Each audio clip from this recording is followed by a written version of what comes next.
Tadidinareo le lampanankarena nanatona Jesosy indray mandeha.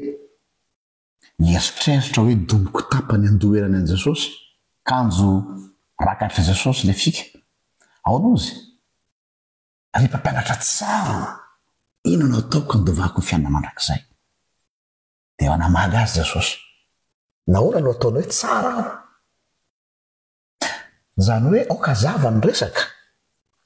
Jesosy n'Andriamanitra tsy sanatria tahaka nirany te-pogege le manao hoe ramose monamako, ramose akamako, rehefa tonga ny intero azo atao 00. Tadinareo nirany te-pogege iny? Mety mampimehy anareo izy fa zavatra mariny zany. Misy olona manao an'izany an'Andriamanitra koa. Heveriny fa rehefa dokafa ny Andriamanitra. Misy mampianatra an'izany. Derao Andriamanitra. Ankalazao Andriamanitra. Fa raha deranao izy, raha mankalaza azy ianao dia homeny anao zay nangatanao aminy. Tsy ny fanafisafonao an'Andriamanitra no mahatonga an'Andriamanitra anao zavatra na tsy. Raha izay. Faharoa manarakaraka an'izay dia zao, aoka zava ny resaka. Dieu n'est pas gentil, mais il est bon. Samy hafa ny gentillesse sy ny bonté. Ny gentillesse dia ohatran'ireny zanaka reny rehefa tonga dada hoe dada moa namako, dada moa namako, dada moa akamany dada moa zaho. Dia le mahay mitositosy nondankondana eo amin'ny dada eo, fa misy fikendrena ao ambadika mba azahoana ny fony dada.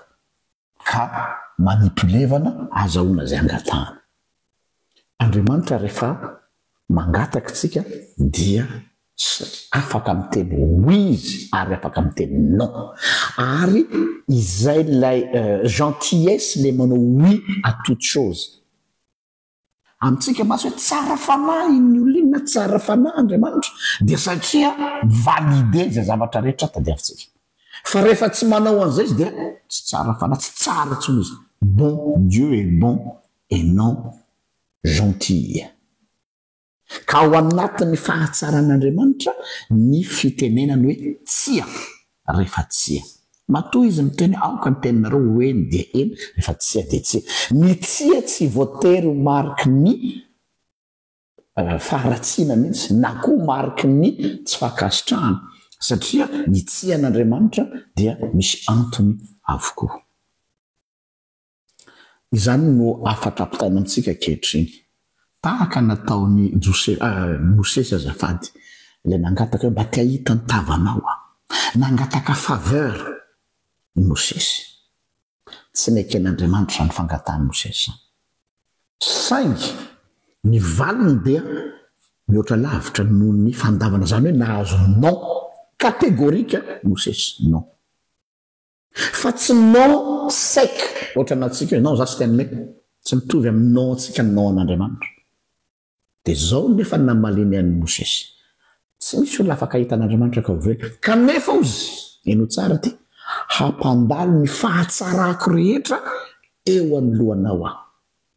Hampandalo ny fahatsarako rehetra eo. Anisan'ny verset mamiko indrindra ao testamenta taloha io. Raha petraka eo ambony balance zany hoe inona no tsara indrindra. Ilay hoe oui ny zavatra rehetra rehetra. Hoe neken'Andriamanitra ny fangatana hitany tavany. Dia fahafapo ny amin'ny fahitany za nahita an'Andriamanitra. Sa ny fahatsaran'Andriamanitra rehetra ao anatin'izany dolidoly na ny oui na ny non sy ny zavatra rehetra rehetra io no nomeny an'i Mosesy. Donc zany ilay non an'Andriamanitra teto dia tsy non hoe tsy te hanome, fa non fa misy zavatra mihoatra lavitra noho izany. Ka dia ampatsahivana antsika zany. Indray masitsika teny hoe mbola misy valim-bavaka andrasako, na mbola misy zavatra tsy nomen'Andriamanitra.